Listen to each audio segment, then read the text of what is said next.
Welcome. This is Jason Downs. You're listening to Common Ground on KHTS. So great to have you here. Welcome to a place where we can all agree on the important stuff, like raising money to clothe those less fortunate in our community, which is exactly what I did all weekend. Money, money, money. Raising money. Money makes the world go round, as they say, and we're going to talk about money today with attorney and entrepreneur Nolan Rollins. Nolan Rollins has been with us in the past. Looking forward to speaking to him again. Today is November 15th. So glad you've joined me here on Common Ground. Here's to a great show, a great day, and a great week for all of us. Our show is sponsored by Denny and Company LLP Certified Public Accountants. They make your life less taxing at dennyllp.com. And the law offices of Lou Espin. When experience counts, count on experience at espinlaw.com. That's ESBINLAW.com. So I'd like to welcome back Nolan V. Rollins. Nolan is an attorney and the CEO of SmartMouth, a sports-related tech company. Rollins is the former president and CEO of the Los Angeles and the New Orleans Urban League. He is also the former chairman of the New Orleans Airport Board and a member of the Los Angeles International Airport Board of Commissioners. Rollins has advised members of the House, the Senate. He's advised governors and mayors throughout the nation for over 15 years. Always an honor to have you, my friend, Nolan Rollins. Jason, thank you for having me on today. You scared me. I thought maybe hung up on us. No. Listen, every time I hear that, I feel like, damn it, I should certainly be a whole lot older. I should be a whole lot older. Well, because you've accomplished so much in so little time, right? No, you're an impressive gentleman. I know. So you're saying you're surprised by your own resume at times? You know what? I often, and it's funny, you mentioned money and raising money. I often am surprised by the reality for me, and the reality is certainly far different than the set of possible outcomes. And I think that's the thing that often just keeps me incredibly humble and has me thanking mentors and people who have helped me along the way because, but for great folks like yourself who actually give a damn about other people, the thing that you just read about me actually never happened. So that's the thing that winds up. Wait. What do you mean? It never happened? What are you referring to? Oh, it never happens. I mean, without incredible people who cared about me. You're saying it never would happen. It never happens. Yeah, it never would happen. Yeah. Those gotcha. things you've read, they would absolutely never have happened. I mean, it's just a fact. It's just a fact. Well, okay, so let me jump on that and say that this is something that I have been thinking a great deal about, even just recently, and that is mentors and all the possibilities that you mentioned. You know what I mean, as well, because look, I mean, you and I have known each other longer than most people, right? Since what, about 12, 13, somewhere around there. Yeah, absolutely. And you think about the potential, right, that you're facing at those ages as we and then we entered high school together. Obviously, you're I think a year. This is weird to say. I don't think you're a year older than me. You're a year ahead. I don't often think of that, but anyway, we entered high school, and you're looking ahead at all the potential, right? So much, looking back, so much depends on the mentors that you had, right?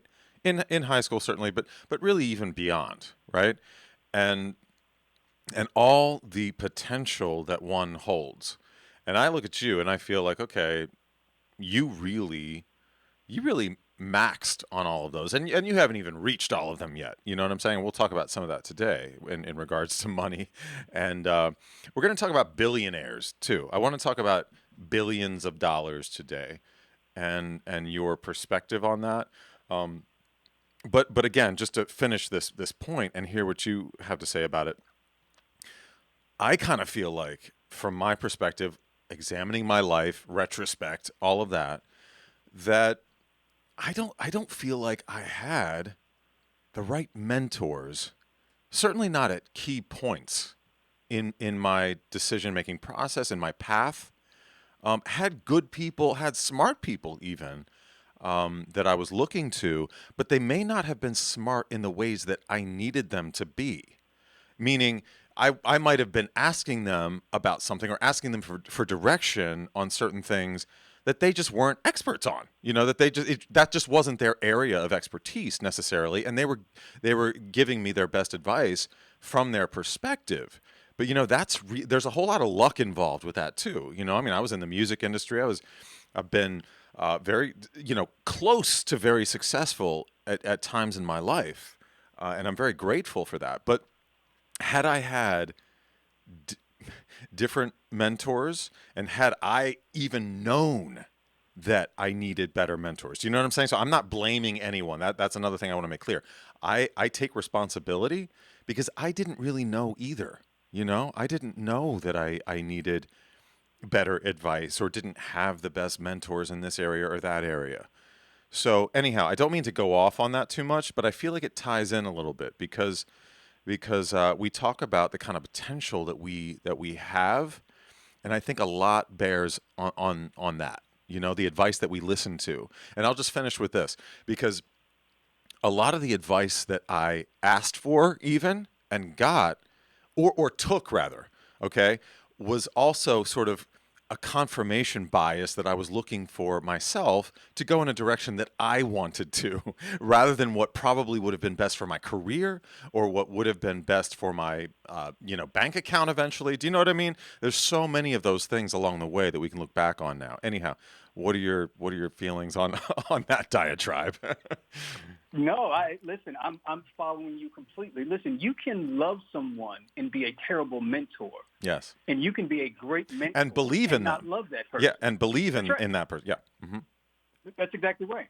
And I think for me, when I think about mentors, it's it's actually not a an emotional love at all cost Yes, it shouldn't. It relationship. shouldn't be. You're right. You're right, and I think It that's it can't be. It can't be because yeah, it's not objective enough. It's yeah, not objective to actually helping you get to where you want to go. And the yes, truth is that it actually has to be brash sometimes. yes, It actually has to be really honest with you about what the world actually is, not yes. what the world is You as need that. You in the need way that that you person want it to be. who's not afraid to hurt your feelings. You need that person who can speak the truth without the love and emotion and all that stuff getting in the way, or their own. This is another thing that a lot of the advice that I can look back on was really coming from a genuine place of love and support, but it was also trying to from the person who was giving the advice, it was trying to affirm their place in the world too. This is what I've done, and this is where I am, and this is I want to justify, right, and rationalize the decisions that I made, so I'm going to give you advice that sort of reinforces what I've done with my life. Does that make sense? No, it absolutely makes sense. And the real question is the things that they've actually done with their lives, what has the outcomes actually been? Because that's the real question. The real question Yes. is, yes, this may be your sum total of experiences, but what's the outcome? Is the outcome a net positive or a net negative? And what did you learn from that? Because the truth is, what I'm always interested in learning is when you stubbed your toe or you fell to the ground, what did that look like? What did that feel Mm. like? How can we work with me as not to do that again? Because the truth is, our own selfish perspectives of ourselves. We have this elegantly waxing nostalgic thought about our lives where only the beautiful things rise to the top Mm. when we're trying to talk to people. And the reality is that most of us in life fail. I've been married before. My marriage failed. It's a failure. Me So the too. real opportunity Yeah.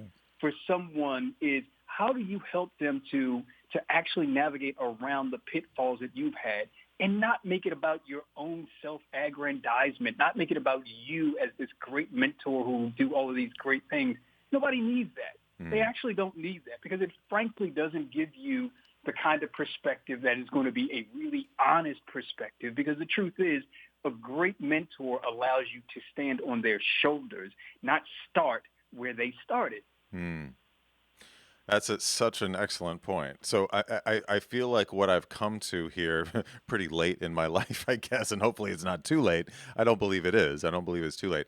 But to your point, I think, going forward, I have vowed to seek out, like, if I'm seeking advice, I'm going to go to an expert in that particular field for that person to give me an unemotional, like you said, harsh, realistic viewpoint on what that means, from where they are, having already succeeded or failed or been down that road enough times to be an expert in whatever it is. Yes, and I don't know that I've ever truly done that in the past. I don't know that I. Yeah, but I think that's one of those things where we have to look in the mirror, because we've got to make better decisions in life. And the decisions that we make in life actually have consequences and outcomes.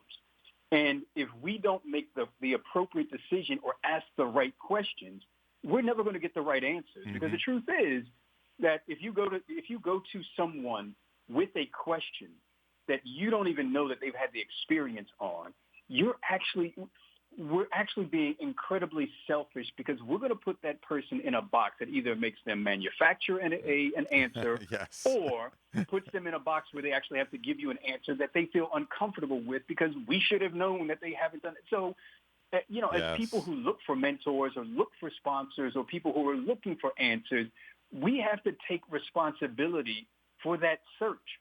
Like, we've got to take responsibility for that search. Hell, when you decide where you're going to go and you want to put it into your GPS, you figure out what the address is and then have the GPS tell you how to get there. Well, the question is, what's the address? Because the GPS can't exactly. tell you anything. Exactly. And that's another thing too. Is that it's such a great point, because I have often cluttered my mind with too many,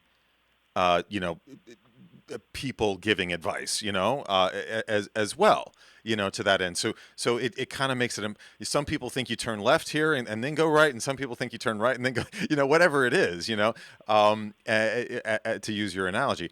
But yeah, I think that's another thing. And in a way, I think in the past I've almost sabotaged myself, and or just looking for that confirmation bias, for whatever it is that I think I want, for myself, which often isn't the best, it's not the best decision. Here's another thing that I want to bring up to this point, is that, we most often go to our parents, like you were saying before, people who love us, right? Who love us and want the best for us, but just don't know the answer often. Or this is another thing too. Some people give advice or make decisions for themselves based on prayer. Some based on, what their parents have experienced, even if it's outside their view of the world or their education or their, profession or experience, right? And I think I did that for so long that those habits kind of carried over to anyone else that I would do. And then I would get too many opinions, and my mind would become so cluttered and confused. Maybe confused is the wrong word, but I would either be forced into inactivity on a decision, you know what I mean, which is still a decision, Mm-hmm. right? Mm-hmm. Or end up, again, just making an ill-informed decision. So crucial. And looking back, No, it's I just it really is. And I'll tell you, just in things like life, when people say, hey, I'm going to pray for you, I simply ask them to pray for wisdom for me. That's what I need you to do. I need you to pray for wisdom for me. Like, I don't need you to pray for the outcome. I actually need you to pray that I have the wisdom to actually make the right decisions. Because I live by a really easy 3-piece code. I look at desire, I look at faith, and execution. If I have the desire to actually do something or get something done, and have the faith that I have the ability and the universe is actually pushing me in that direction to do it, and then I execute on it, that for me, that's the formula for individual success but then the formula for this greater collective success. So in everything that I've said, I said my desire, my faith, my execution, as not to depend on anyone else, but understanding that I've got to ask the right question of a mentor or a sponsor so that I can actually continue on this journey of desire, faith, and execution. So I think we've, again, it's interesting. We as Americans, we have this kind of this eloquent ideal around rugged individualism and what that looks like and doing it on our own and ourselves, which is generally so far from the truth that, it's as close to a lie as anything possible. But we don't even spend enough time looking deep inside of the decisions that we do make. Like, we don't even look at that. We don't look at the decisions that we say, oh, I need advice on something, and then we go to our parents asking them for advice that we know they don't have. We know they don't have that. My mother, literally, I'm the first person in my family to graduate from college, certainly a master's degree and a law degree. Very first person. Wow. My mother just finished high school. She knew that I could not get a good education in Baltimore City. So she sent me to Mount Hebron High School, and she sent me to the high schools out in the county because she knew there was a better educational opportunity there. Yeah. So she knew what she didn't know, but she knew where it was, and that was just the GPS. She was like, I don't know how to get there, but see, here's the address. that's a huge It's blessing though Minutes. too, is someone who knows who knows that they don't know. And I feel like I've only come into that the past decade or so of my life, just really coming to terms with all that I don't know and won't ever know. And while I think of myself as a relatively intelligent person, I mean, it's only in perspective with how smart I know some other people are, how much smarter they are than I am. And now, so that was a real blessing for you that your mother was smart enough to know what she didn't know and put you in a position to rise and thrive and I mean, what an amazing gift. What an amazing gift. And that taught you something too. You know what I mean? Because that takes a lot of humility as well. For her, on her part, Yeah, you know what I'm no, saying? absolutely. An amazing amount. And quite candidly, it's built into the DNA of how I actually work and interact with my son. Like, even in the face of all the things that he has seen throughout his life with our journey, I still let him know. I let him know yesterday there was an opportunity that we were going after, and it was extremely close to us, and we were right there, and we didn't get it. And I let him know yesterday, hey, you know that we've been working really hard on this. It didn't happen, but when that door closes, another window opens. So we have to continue pushing because we truly believe in what we're doing and what we're building. And I think that that's really important because, listen, I was having a conversation with a friend earlier, and she was talking about the challenges between herself and her mother. And I said, look, here's the truth. There's nothing you can actually do about that because it's actually not your job to mend your relationship with your parents. It's our job to make sure that our relationship with our children doesn't mirror those relationships or doesn't actually have the residue of those relationships on our kids. We didn't ask to be brought here. Like, our parents made a conscious decision to bring us here. Yeah. And those things that in life that they aren't getting or how our relationship isn't going to be, that's not our job to fix. We're the children. Regardless of how old we get, we're still the children. Our job is to make sure that we don't pass that kind of faulty DNA on to our kids. Yes. It's just what it is. I know for a fact that my father loves me. He knows for a fact that I love him. But we also both know that our relationship is very transactional. But my relationship with my mother is extremely emotional. I'm very close to her. I'm a mama's boy. Like, it just looks different. and the sooner that I came to be able to be honest about that, it freed me up to really figure out how I should be raising this young black man that I'm raising in this country at this point. So I'm not hampering him with these things that I have to deal with my father in terms of understanding that relationship. We talk about those things right out. All right. Well, we're talking to Nolan Rollins. We're gonna take a break here. We're gonna come back. We're gonna tie all of this into to money. So we're gonna talk about billionaires. We're gonna talk about. I spent the weekend raising money, so it's on my mind. We're gonna come back and talk some more about that. We're also going to speak. I have a guest coming on that just now texted me that I wasn't sure if I'd be able to speak to, but we're gonna get a chance. So stick with us right here, Common Ground. I'm Jason Downs talking to Nolan Rollins. We'll be right back. Stick with us, KHTS 98.1 FM and AM 1220. I started using professional copy service probably 8-9 years ago. Choosing the right copy service was a top priority for Ron Korn, president of Newhall Escrow. He has supplied me with all of our copy machines, material for them, supplies for them, service for the machines. Ron's lucky he called Sean Milligan, owner of Professional Copy Service. Their service is great. Anytime I need Sean, he is there at our beckoning call. His service is great. We couldn't do without him. Whether you have a small business or a large company, Professional Copy Service can handle it all. We copy most everything that we produce in the office, and we use a ton of it. Professional Copy Service, 299-5756. 299-5756. The only authorized Canon dealer for sales and service in Santa Clarita for Santa Clarita Professional Copy Service. They're here. They're here for us. Our business is here, and we want to keep our business and give business to the local people. Call Sean Milligan at Professional Copy Service, 299-5756. Make your winter count at College of the Canyons. Pick up a 5-week class to explore new interests, transfer to a 4-year university earlier, or launch your career. Affordable online classes are offered at your convenience. Winter session begins January 3rd and registration is going on now. Seats are open in Asian art history, introduction to business, film aesthetics, intercultural communication, and more. For a full list of open classes at College of the Canyons, visit canyons.edu/schedule. Hi, I'm Tamara Gurney, president of Mission Valley Bank, Santa Clarita Valley's local community business bank.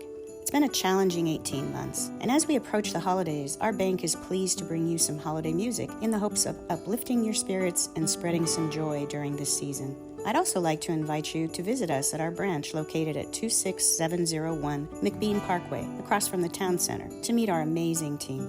And on behalf of our entire Mission Valley Bank team, we wish you a very happy and healthy holiday season. When was the last time you had a business insurance checkup?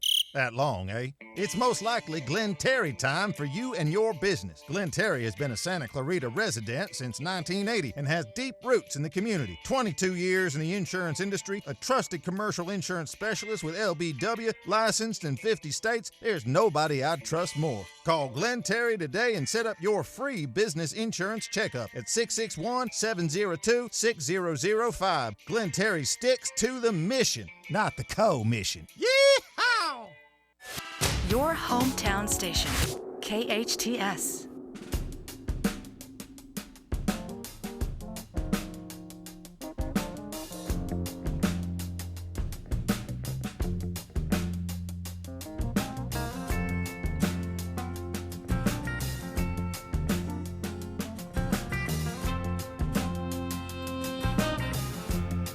Welcome back to Common Ground. I'm Jason Downs. Thank you so much for joining me here, where we can always agree on the important stuff, like laughter is the best medicine. Am I right, Patty? Absolutely, it's the best medicine. We have Mr. Jeff Frame with us here, who is promoting some comedy shows at a local brewery, and I heard about it, and I was like, yes, yes, yes. What the world needs now, right, Jeff? So thank you so much for jumping on here last minute. Jeff Frame, tell us about what you're doing and where you're doing it. Yeah, thanks for having me on. I appreciate it. And laughter is definitely up there. Some medicines are still pretty good medicines, so I just want to make sure to get the disclaimer in there, not to just take laughter and skip all the other stuff. Thank you for clarifying that to our audience. Yes. Yeah. Please don't just doctor. rely on laughter. Yeah. I own a lab coat, but I'm not a doctor. So we have a show that we've created at the Pocock Brewing Company. It's my friend and producing partner, John Wynn, who's also a Santa Clarita resident as well. We started a show on the first and third Tuesdays of the month called Punchlines at Pocock. And it's a free comedy show, and we bring in a headliner and 4 other great comics that are often headliners on other shows as well. Every 2 weeks, basically. Wow. And we have our next one tomorrow night, and it's fantastic. Tomorrow night at Pocock Brewery, which is where? Give us the address. Pocock Brewing Company is at the address is 24907 Avenue Tibbetts. It's kind of that industrial area over off of Rye Canyon. It's if you haven't been there, it's fantastic. I mean, it's great beer, and they've got great pizza and pretzels as well. They've got a pizza oven, and their food's awesome. The people are awesome. They're just a good group, really good group of people. I have not been there yet, but our engineer Patty is smiling ear to ear as if he has been there. Have you been there? Or? I have not, but he said pizza and I'm like and pretzels, and I'm like, I'm home. All right, well I'm going. Say again. That's what drew me in to start with too. Same thing. Okay, there you go. So I mean, are you an owner of the Pocock Brewing Company, or are you just organizing the comedy? Yeah, I'm not an owner. I just worked with the owner to get us a comedy night there because I liked what they were doing. They had a really good vibe where they were bringing in music, and I had gone there for trivia. They have trivia on Wednesday nights, as every Wednesday. I've heard about that too. Yeah, and it's a lot of fun, and I liked what they were doing. I liked the vibe of the place. I felt like it would be a good venue for comedy, where it would already be a fit in what their clientele were used to, and having some entertainment and some different things going on, and not just being like a sports bar. And every time there's a Dodgers game, you're going to have trouble getting anybody to pay attention or that sort of thing. So it felt like a good fit, and tomorrow's our fourth or fifth show since we set it up, and it's just been building each time, and we're now starting to get repeats, and it's a lot of fun. It's just been a great show so far. I will be there tomorrow, and it looks like Patty will as well for sure. So Tibbetts Ave, right, over in the industrial park, Pocock Brewing Company. So what do you do? What do you do for your, I guess, day job, or are you? I mean, are you a booking agent? Are you a manager? Are you a no? Are you a comedic? No. I'm a comic, but that's not my day job. It doesn't pay the bills yet. Doing free comedy shows at brewing companies surprisingly does not pay the bills. But I own a post production company. Oh, okay. So we do film advertising. I've been doing that for about 20 years, and I've owned my own company for the last 10 called Outpost Media. And so we do marketing for Disney and Warner and Sony and those groups, and we've been doing that for about 10 years here, and that's a lot of fun too, and that allows me the opportunity to get out and do the comedy at night. Amazing. All right, well, we will be there. Are you performing tomorrow night? Yeah, I will definitely be performing. John and I always perform. One of us switches off and hosts the show, and the other one takes a spot in the middle, and we've got headliner tomorrow night, Forrest Shaw, who's very, very funny. He's been on Comedy Central. He's really, really a solid dude. And we've got some other comics, Joy Eileen, who's from Santa Clarita, Andy Ryder, Ray Easter, Christina Marie Leonard. So it's usually a show of six of us before, and then a headliner comes up and does about 20, 25 minutes at the end. Amazing. Can't wait. So glad we have this resource now in this community. So thanks for putting all this together. I know you said it's early days, but let's get the word out and build this thing. Yeah. So is there an entrance fee? Are there you have to buy a certain number of drinks? What's the deal once we get there? Absolutely free. Starts at 7:00. I usually recommend people get there about 6:30 to start grabbing tables and put orders in. There is no like 2-item minimum or anything. Just but order some food and drink from Pocock and enjoy and have some dinner with us and laugh. That's really all we're doing at this point. How's their beer? No other cost. It's good. It's really good. Okay. If you're a beer person, they have a lot of different stuff on tap that they have created, and I really like it. I'm not an IPA guy, and there's still plenty of stuff there for me. Because that's sometimes where I get a little iffy is if you go to a place and it's mostly IPAs, it's not really my jam. So, but they've got a lot of stuff there that I like. All right, Jeff Frame. He's organizing comedy night over at Pocock Brewing Company every other Tuesday. It's first and third Tuesdays. First and third Tuesday. So everyone head out tomorrow night and meet me and Patty for a beer at Pocock Brewing Company. Yeah. Jeff, again, thank you so much for putting this together. It's a pleasure to officially meet you And we'll have you back on, you and John, at some point, and maybe you can give us a little taste sometime if you're up for it. That'd be awesome. Yeah, John and I would definitely be down for that. Awesome. And I appreciate you having us on, plugging the show. Good luck tomorrow night. Can't wait to see it. All right, thanks, Jason. You got it, man. Take care. All right, bye. All right. I'm so glad he was able to jump on there. Thanks, Patty. Of course. For making that happen. All right, so we've been talking to Nolan Rollins, our special guest today here on Common Ground, and we've been talking about money. We've been talking about and also interesting little sidebar that sort of has to do with all of this is our mentors along the way and our paths and choices along the way. Because of course, right, Nolan, we all start out wanting to, we imagine ourselves doing well. We imagine ourselves being wealthy. We imagine ourselves, and I know that you, like me, even as a young person, imagined helping people with that money, right? We imagined, when I imagined, being famous or, getting paid millions of dollars to make music or make movies, it was always part of my fantasy. Part of what I enjoyed about the fantasy was not just, paying for my parents' house or, you know what I mean? Or what have you, but actually making an impact on people's lives, strangers, on people who were less fortunate for this reason or that reason. That was always part of my fantasy. And I have been disappointed in myself that I haven't gotten there yet. You know what I mean? That's what ties into, I think, some of the mentor, and some of the decisions I've made throughout my life that we were talking about earlier. You know what I mean? There's a little bit of disappointment in myself that goes along with that. So anyhow, I don't know if you've ever felt that way or if you felt, because, the reason I ask you, I'm not trying to put you on the spot, but obviously we talked recently about what would you do with $1 billion? What would you do with $1 billion, right?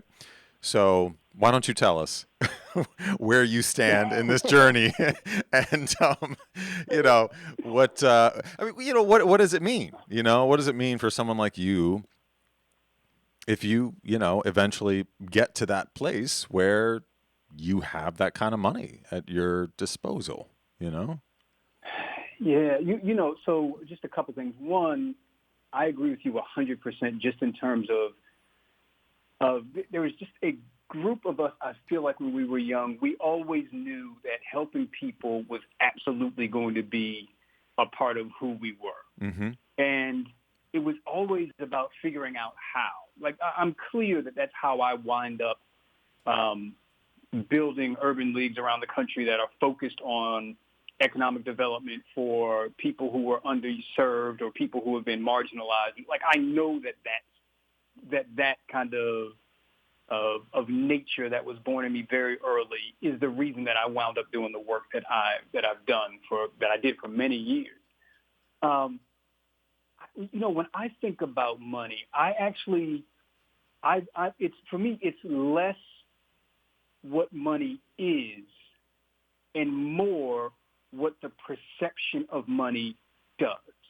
Okay. So it's funny because the challenge that I often have with us as humanity is that we often quickly get lazy. All of us, like we actually get lazy about what's happening and how we can really be helpful. And we also get lazy with language, and language means something, right? So it's funny. If we're looking to help people and we think about what happens in our country, and the only thing that everyone wants to push is control of the White House, control of the House, control of the Senate. It is really difficult to have a conversation about humanity when all you really actually care about is control. But those two things aren't the same? But they're certainly not. But don't they mean when we get control of the Senate or when we get control of blah, blah, we'll finally be able to, help people or, make a difference or blah, blah, blah. I mean, don't you think that's sort of inherent in that or what follows after control? You would think. Okay. You would think. You would hope. You would. Yes. Okay. Because actually what follows control is the want for more control. Okay.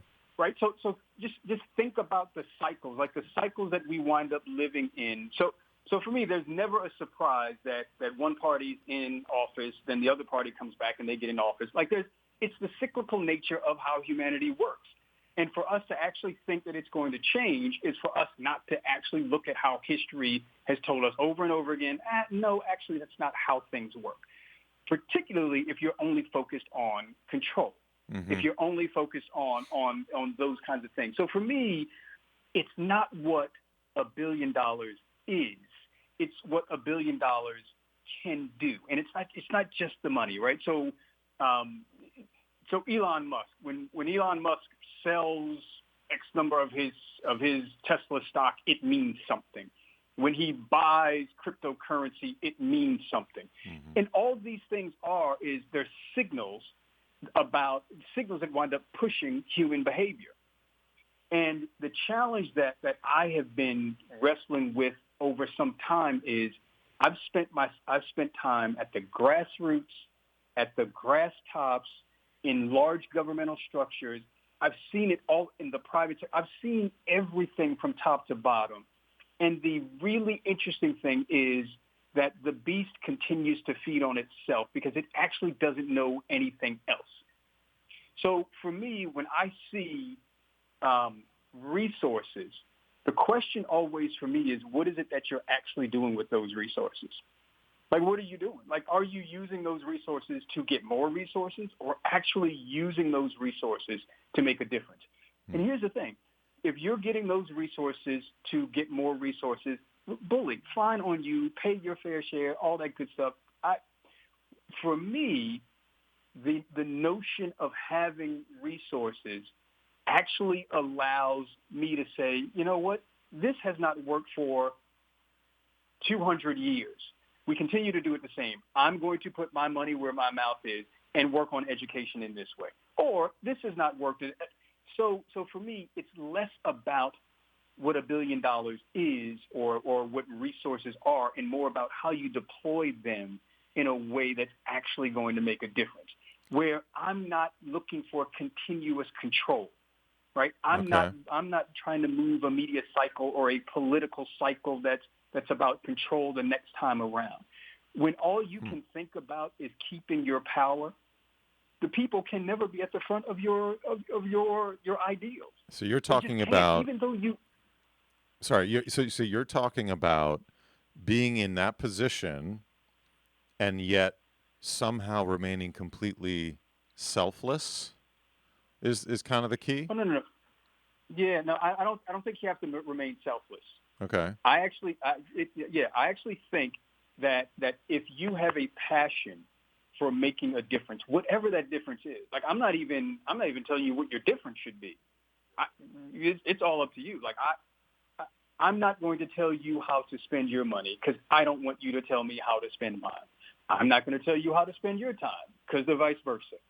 But what I am saying is people who have made a commitment or say that they're really interested in making a difference, that creates this legacy that outlives their name and outlives their usefulness here on earth, really understanding how legacies are built and what this country and what the world actually looks at in terms of those things. I think it's important. And we would be absolutely naive to think that actual resources, cash or money, isn't at the very center of what happens. It is. I mean, yeah. Well, yeah. It just is. And I think need to take one more quick break. We'll come back and finish this conversation. Want to find out, if you found any role models, of how to deploy this, or are you following any particular model? Really interested in hearing about that. So stick with us right here on Common Ground, KHTS 98.1 FM and AM 1220. Your business sign is essential to getting customers to your location. Feathers can help you get your business noticed. Feathers, now in a new larger space with plenty of parking. They walk you through each phase of your project with special attention to detail and quality. Feathers will provide you a sign that you can be proud of. Your sign will draw customers in instead of having them drive by. Visit Feathers online at feathersigns.com or go to Feathers' brand new bigger location at 26017 Huntington Drive off Rye Canyon or call 298-9442. Ring in the holiday season with the City of Santa Clarita at the annual Light Up Main Street celebration on Saturday, November 20th from 6 to 9 p.m. in Old Town Newhall. Join the City Council in illuminating the giant Christmas tree right in front of the Old Town Newhall Library, along with thousands of lights along Main Street at 6:30 p.m. Enjoy live music, take pictures with Santa, meet real reindeer, and play in 20 tons of snow. For details, visit oldtownnewhall.com. When was the last time you had a business insurance checkup? That long, eh? It's most likely Glenn Terry time for you and your business. Glenn Terry has been a Santa Clarita resident since 1980 and has deep roots in the community. 22 years in the insurance industry, a trusted commercial insurance specialist with LBW, licensed in 50 states. There's nobody I'd trust more. Call Glenn Terry today and set up your free business insurance checkup at 661-702-6005. Glenn Terry sticks to the mission, not the co-mission. Yeehaw! I listen to it all day, every day. Hometown, your hometown station.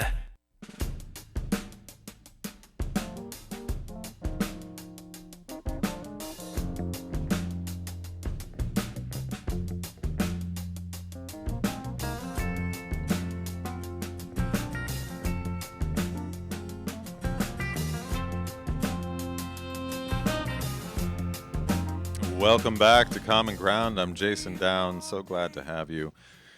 So I've been talking to Nolan Rollins. He's an attorney and an entrepreneur. He has worked with many different politicians across the nation, and just an all-around wise man, I would say,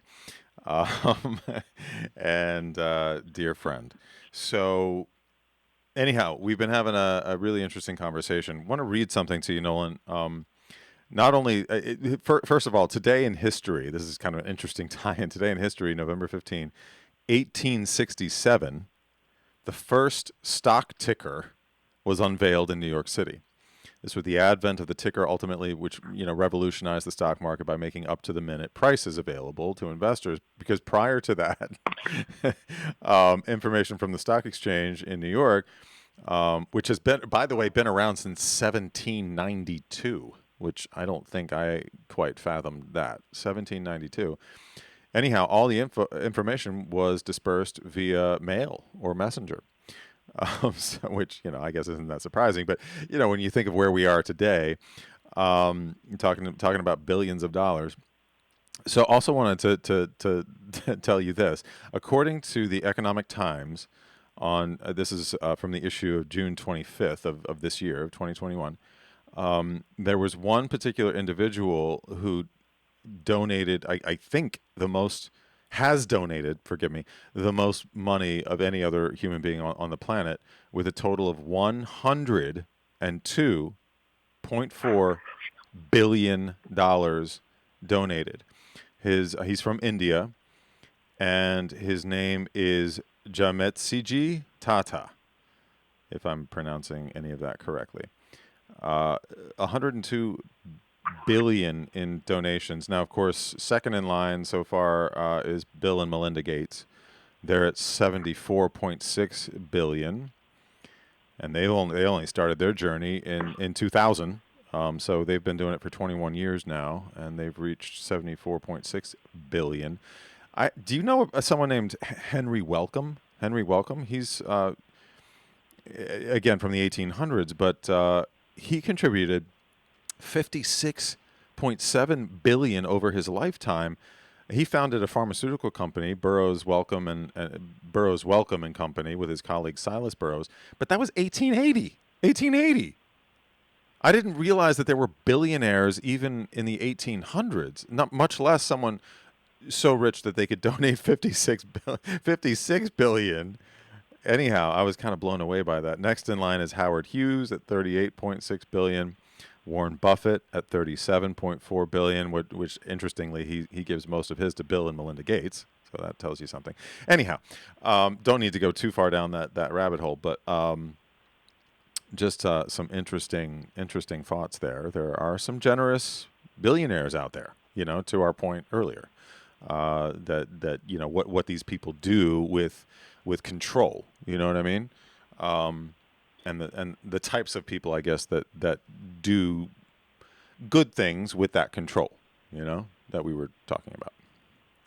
Yeah, no, I mean, listen, I think that those are, again, I'm not saying what you should. So Bill and Melinda Gates, however you want to spend your money, whatever you think is going to make a difference, that's exactly what you do.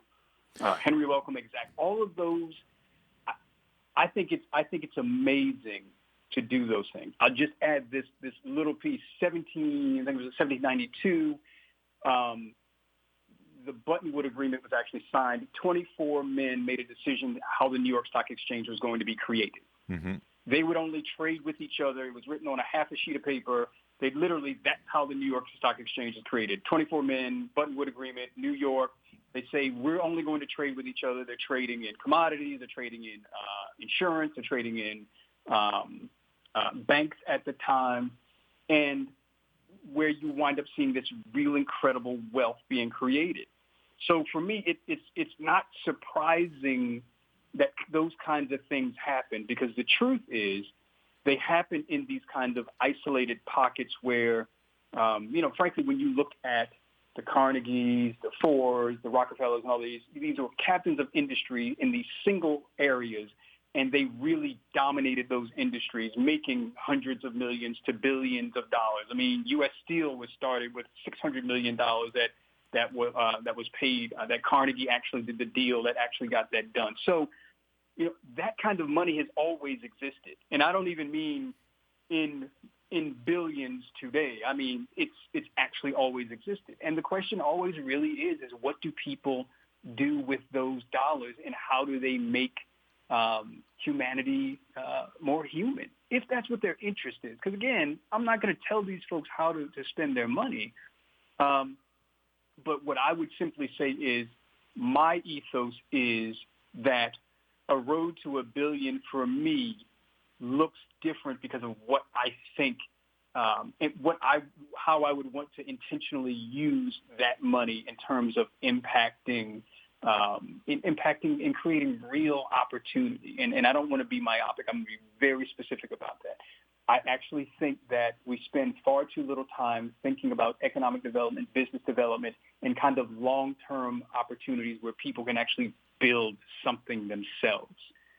Freedom is about the ability to be able to build and to do things. And the truth is, the numbers are so incredibly small where those opportunities exist. You have to really be intellectually honest and question whether or not this is actually the freedom that we keep banting around.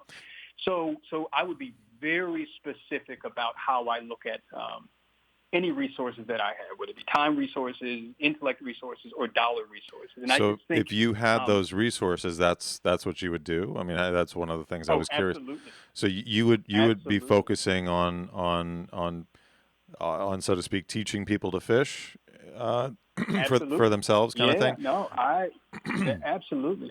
Listen, so in your vast experience and whatever mentors you've had in this area and or just people you look up to, this is what you've landed upon. You've landed upon teaching people how to build their own way in the world and or their own fortunes and or their own. Is that what you mean? Or absolutely. I mean, I think.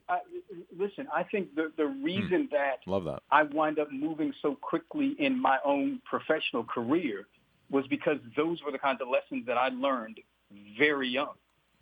I learned those lessons very young. So I wound up becoming the CEO of the Urban League in New Orleans post-Katrina to rebuild that at 33 because of my mentors before then, who taught me exactly how business works, who taught me how government works. So those things wind up putting you in a pressure cooker. And again, this goes back to the beginning of our conversation that, your mentor doesn't have to love you, but they have to teach you and challenge you.